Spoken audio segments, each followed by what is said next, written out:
Alright, I'm gonna start this reading log with this BL manga called Restart After Coming Back Home. This was very wholesome, very innocent BL romance, rated 13 and plus. It kind of reminded me of Our Dining Table. And so we have our main character named Mitsumi. Now he had to go back home because he got fired from his job back in Tokyo. And then he meets Yamato, and he runs like a small farm business where he sells vegetables and fruits with his grandpa. Now Yamato is actually adopted.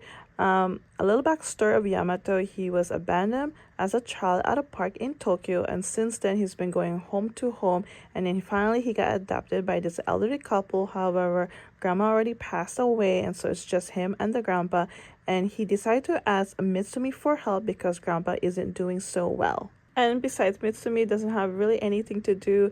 Now, he does want to take his father's business, but his father doesn't believe that he's capable to take over the business because he didn't want it in the first place. Actually, throughout the story, his dad does have a change of heart. He does let Mitsumi work at the store for now and just get the hang of it. And so now Yamato and Mitsumi, they've been hanging out a lot of times, and now it feels like Mitsumi may have something for Yamato, but he's not sure whether Yamato feels the same way. But of course Yamato feels the same way. Now Yamato wasn't sure about how he feels because growing up he didn't really have any affection or any love from his his real parents, but ever since Mitsumi came to his life, everything changed, and he's glad that Mitsumi is in his life because he was there for him when he was trying to find his biological parents. However, that didn't turn out well, but in the end, these two had a great ending with, surprisingly, a lot of people in the countryside where they live, they thought they would just spread rumors or doesn't accept for what they are, but actually the people around them were very accepting, like Mitsumi's parents, a couple of friends here and there, and so I'm so glad that turned out so well. All in all, it was a really nice story, just reading about these two friends getting to know each other. There was some uncertainty, but you know what, these two end up just being happy being together. It was definitely a worth to read. I definitely recommend this BL manga. It's very innocent and just very calming and very wholesome. And so here's some insight from the first volume, because there's another volume after this. Can't wait for that. Let's see, there is some color pages in the front. Okay, that's Mitsuo and Yamato. Really nice illustration and very simple, easy to read, easy to follow. Yes, I definitely recommend this BL. Anybody can read this. It's just so wholesome. Yeah, I'm looking forward to read volume 2. Alright, I just finished this manga called Dead Man Wonderland volume 3 and 4. So in the last volume, Gunta went underground to meet other people like him because they have a power called Branch of Sin or Dead Man. Now Yo and Shiro was trying to find him. However, Yo witnessed something horrible from Shiro because Shiro has this massive power, or she just have a super strength skills, and Yo was not happy to see that. Now he thinks she's a monster. So Gunta, on the other hand, Gunta has to enter this fighting with another person with the same power, and one of them was actually Yo's sister. Now Yo was able to intervene this fight because he wanted to stop his sister, but the sister is crazy. But in the end, Gunta won. Then along the way, Gunta also met this resistance or rebellious group because they really want to stop this operation because this prison is very messed up.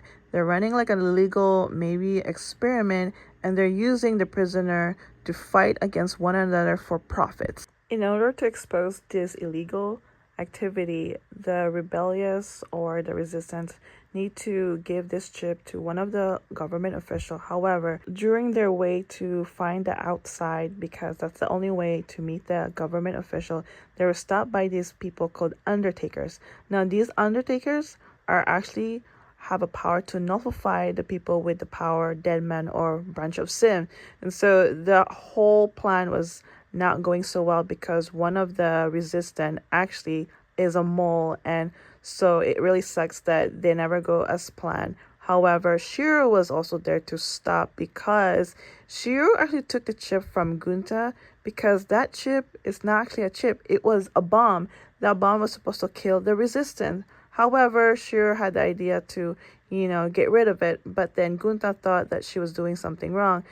Of course, it was all misunderstanding. After that, Gunta felt bad yelling at Shiro because he said some mean things. So they went on their separate ways. Shiro was just alone, sort of crying, and then Gunta went back with the resistance. And the resistance was still found by the Undertakers. And so that's how the volume ends. It's a really good manga, a lot of action. It really sucks how this prison is being used to make profits, and they're using the dead man people with the power for their own benefits.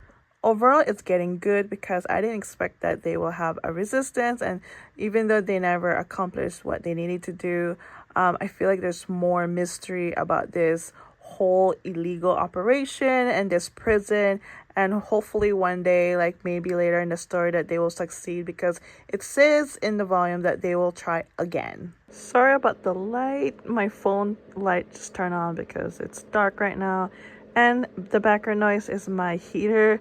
So just finished reading this manga called The Eminence in Shadow. I read volume 7 and 8. Now in the last volume, Sid was trying to save a princess because her father was being mind controlled, but that situation was handled very well, of course, by Sid, the Eminence in Shadow.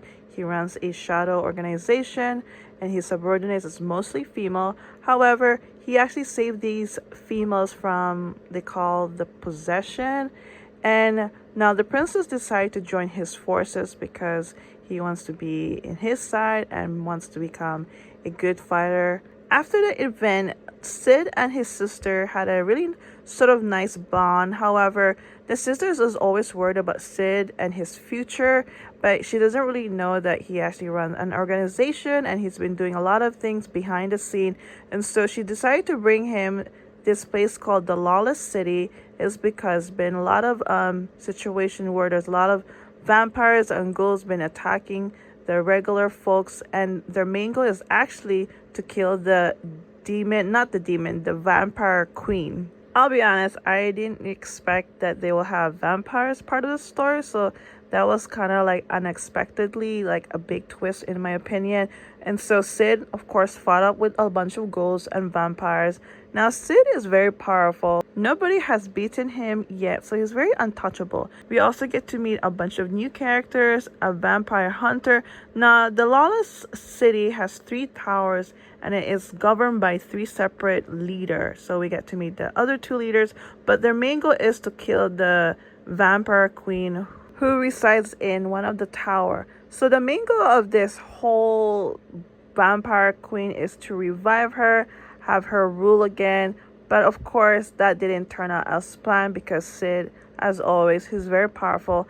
Now, we also get to learn that his sister has a secret power. It's like there was someone inside her. So that was like a big mystery. But, this story overall, at first, it just seemed like there was just a series of events Sid had to attend, Sid had to fight, and I think this story is getting a little bit of sidetracked because in the beginning there was just one common enemy, and I forgot the name of this enemies, but now it seems like they're either just hiding because Sid hasn't fought all of them or destroyed this group or this enemy that I thought it was going to be the main focus. Overall, the story is not bad. Basically, Sid is just one good protagonist. He has a lot of immense power, and I mean, he does have a good purpose, but sometimes he does have his greedy side, and he's very kind of like selfish because he wants to prove to everybody that he's this powerful person. But it's not bad of a story. I'm still enjoying the manga, and I really want to see the anime as well. And of course, I'm looking forward to read more. I believe there's already 11 volumes when it comes to the manga, because I think this is based from the light novel. I just finished reading this manga called Perfect World.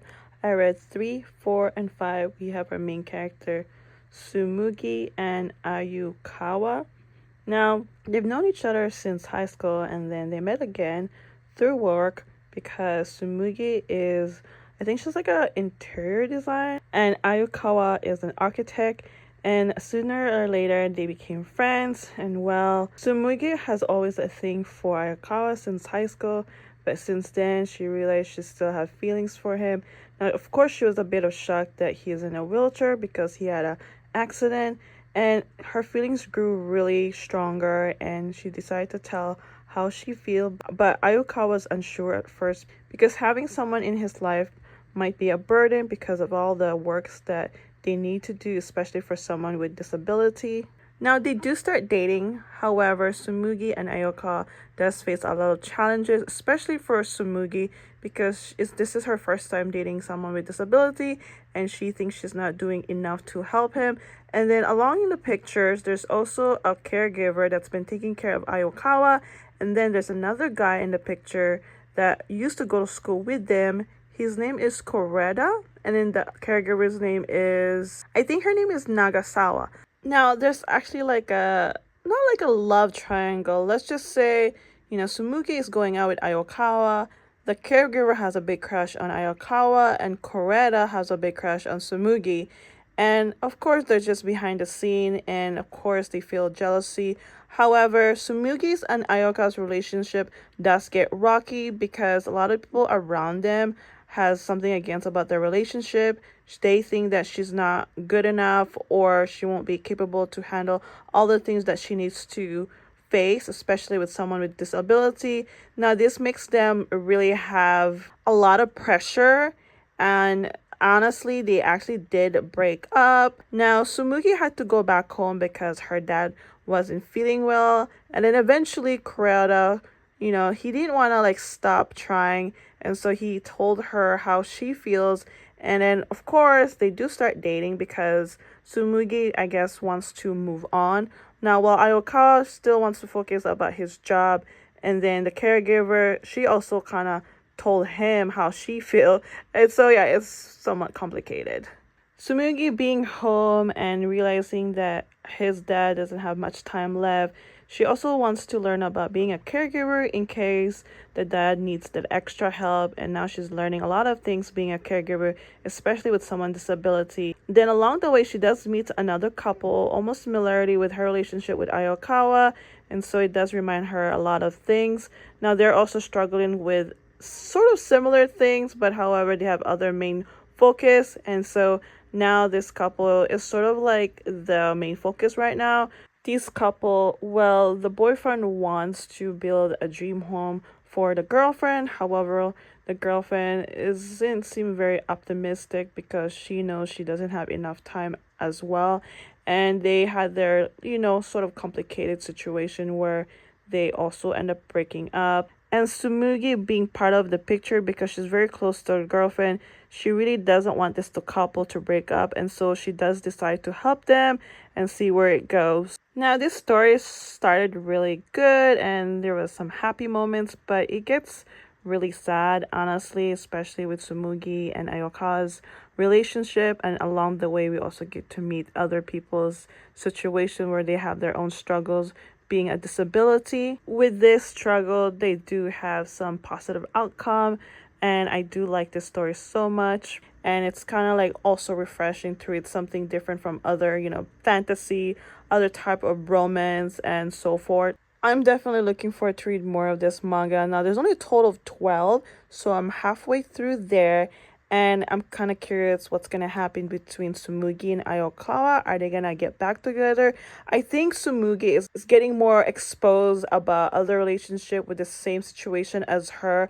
I think she's learning a lot what she can do next if she ever does get back with Ayokawa, and that way she's fully prepared. But when it comes to Koreda and Nagasawa, we'll see if they're gonna stick around, if you know what I mean. But yeah, I'm really looking forward. I'm so sorry again, my heater is making a lot of noise, but I just finished reading this manga called How I Met My Soulmate Volume 1. So apparently this is the same mangaka named Anna Shin who wrote Waiting for Spring, which I haven't even started, but I got this from my library.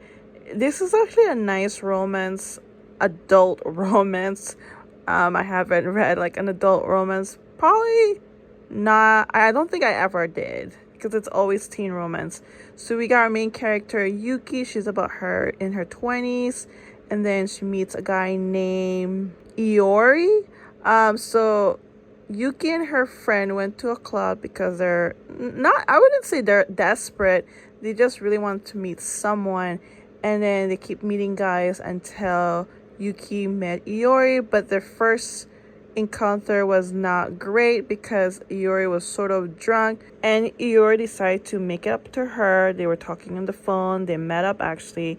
And he actually wants to do a mix up because Yuki was explaining to Iori that she wants to meet a soulmate one day. And so the mix-up went well. And then Yuki did meet someone that's a friend of Iori, but this person is also a friend or a coworker of an old crush that she had back in middle school. And back in middle school, she used to make a bento for this guy named Seno. And ever since then, she hasn't seen him because they went on a separate high school. And of course, she was excited. But then down the line, she found out that he didn't really eat her bento. It's because he had like a bad experience before eating somebody's homemade. And so now there was like a sort of misunderstanding at first. I think their friend was telling Yuki that he didn't like it, but then everything was cleared of the fact that he was explaining to her like, no, I couldn't eat your food because I had, bad experience before. And so Yuki was very happy to see Seno because of course that was her first crush. Now Iori on the other hand, I think he's slowly feeling something for Iori because they have this nice bond. Even though they're just friends, Iori just wants to help Yuki find her soulmate. It feels like it's more than that because I think now these two guys are, I feel like, maybe jealous towards another. Let's just say there's a love triangle. It feels like they're going to be fighting over Yuki.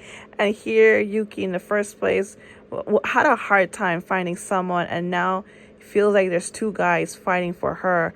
And so that is quite an interesting turnaround from the story. And so, yeah, it's a really nice romance. But at the same time, it's so obvious like these two guys are going to end up fighting for her. And now she probably has to choose between Seno and Iori. In my opinion, the romance is cute. However, I just feel like it's sort of obvious and predictable when it comes to the story. Because we always have these typical characters when two guys fighting over a girl. And of course, there was unexpectedly twist in the story where whenever Seno-kun returned the bento, there would be a candy. However, the last candy that he gave her had a note about meeting up, but then Yuki was sick at that time, and then Yuki was surprised because all the candy that she reads from Seno, she kept this whole time, and she didn't know that there was a note. And so at the very end of this volume, Seno decided to confess that he likes her this whole time and he's glad that they met again. So this might be another chance for him to tell her how he truly feels. And that was a bit of a shock because this is just the first volume and we already have someone confessing. Even though the story is a little bit predictable, I still like the story and I can't wait to read more of this. I think so far there's only 4 volumes, so I'm not sure if this is a short series. So let me know if you have read this before. But yeah, let me just flip through some pages for you guys. Really nice illustration. I really like it as always. I don't think I ever stumble a bad illustration. Again, really nice story. I like it. It's not bad. It's not bad. And yeah, looking forward to read more. So this is the webtoon I decided to choose for this ring log. This one's called The World After the Fall. I've had this webtoon for a while. And so it's an interesting story. It's very similar with other webtoon and manhwa. So the story goes when suddenly a bunch of towers decide to appear all over the world. Now, a random people were chosen to become a tower walkers, more like a player. So they enter this tower and every floor they have to fight monsters. And then our main character, he finally reached floor 99 and then he meets the tower's owner, or he's in charge of this tower, and basically he's telling him like, oh, you finally reached the top floor, so we're gonna give you a chance to start the game over again. After hearing this, of course he's pissed off because he went through numerous obstacles and some of his comrades had to die because after battling monsters. And then during all this fights, they also discover this stone. Now, this stone is supposed to take them to a certain time of what they want to go back for. However, they think they're not going back to the time where everything started. It could be another parallel world. And he doesn't want to go back in time. He doesn't want to start over this game just because he can meet his karma again. He just wants this nightmare to end and have the world back to normal. But of course, the tower owner said that it doesn't work that way. You either chose to accept or not. And so our main character, he decided to just fight him numerous times over and over until he found some skills and power to finally defeated him, because he believed maybe if he defeats the tower owner that there might be another floor, but the tower owner said there's no other floor. And so J1, that's our main character's name, he noticed something, maybe that the root of this tower, if he destroy it, maybe something will happen. And yeah, something did happen. He was transferred to a different place. It looks like he's not either on Earth or he could be another planet, because now the tower owner was explaining that all these towers that's emerging on this planet are also happening in other planets, because the goal was they want to cultivate and harvest. That part I was a little bit confused. Maybe they want to harvest the human soul or body. So I'm not quite sure what they meant by harvest. Then J1 does meet with other people. They don't look like regular humans. Maybe they're like sort of type of aliens. I believe he might have transferred to another maybe parallel time or another planet. So there's a lot of big mystery and uncertainty and unknown about this story, which is kind of like makes me curious. So I do like the story so far. I want to learn more about this whole thing about harvest, cultivating, and what's the main reason why they're doing this in the first place. Now, this webtoon has already, I think, 7 volumes out there, and so there's definitely more to it. And yeah, I can't wait to read. But you know, when it comes to manga and webtoon, the price is very steep, and so I'm gonna do my best to find, a second hand, because it's $20 each. And so of course, when it comes to manga and webtoon, it's always colored. Here we go. Now, sometimes the pages are not like the best quality. I mean, it's still nice to look at because it's colored. But yeah, there's a lot of action happening here, of course. And our main character, J1, he's very determined and he doesn't want to give up. And overall, he doesn't want to go back in time. He just want to move forward. Okay, I'm going to end this reading log with Mame Coordinate. I've stumbled this manga recently. I haven't heard of this manga before until I saw this at Pango Books from a seller. It's actually all about modeling. Our main character's name is Mame. She's from the countryside. I guess one day she got scouted to become a model. However, she's not doing well. She keeps failing her audition, and so they are giving her one last chance with a different manager, and her manager name is Kisaragi. Now, Kisaragi, she's very stylish. She knows what she's doing. But Mami, on the other hand, she doesn't know anything about modeling and as well as fashion. It is Kisaragi's job to make sure she passed this next audition, because if not, she will get fired as well as Kisaragi. And so their job is on the line, and Kisaragi is going to do all her best to make some changes for Mommy, because Mommy needs help, especially from fashion, makeup, as well as catwalk. And Mommy actually loves to eat. It seems like her pretty natural personality comes out when she's eating.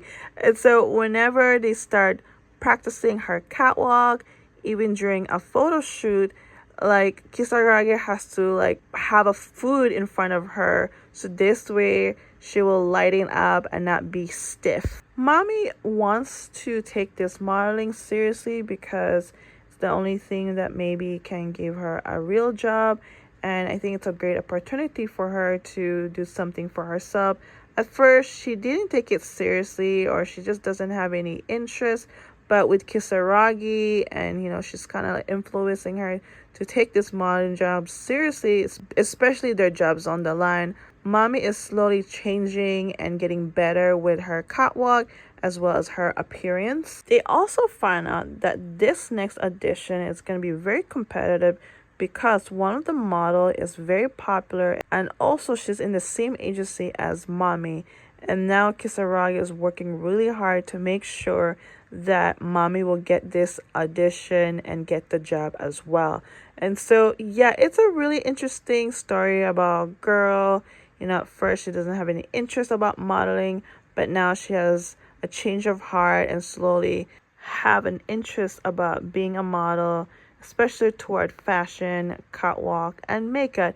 Yeah, I like the story so far. I believe this is only a short series of just 4 volumes, so it's gonna be fun reading her process of becoming a model.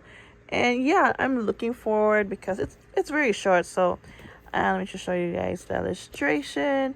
Really nice. I like it. Now Mommy, it just takes her time to get used to a lot of things because she's from the country. But what I like about her the most is she loves to eat, and I love to eat. And so I'm looking forward to read more about Mommy, and we'll see whether if she will make it or not.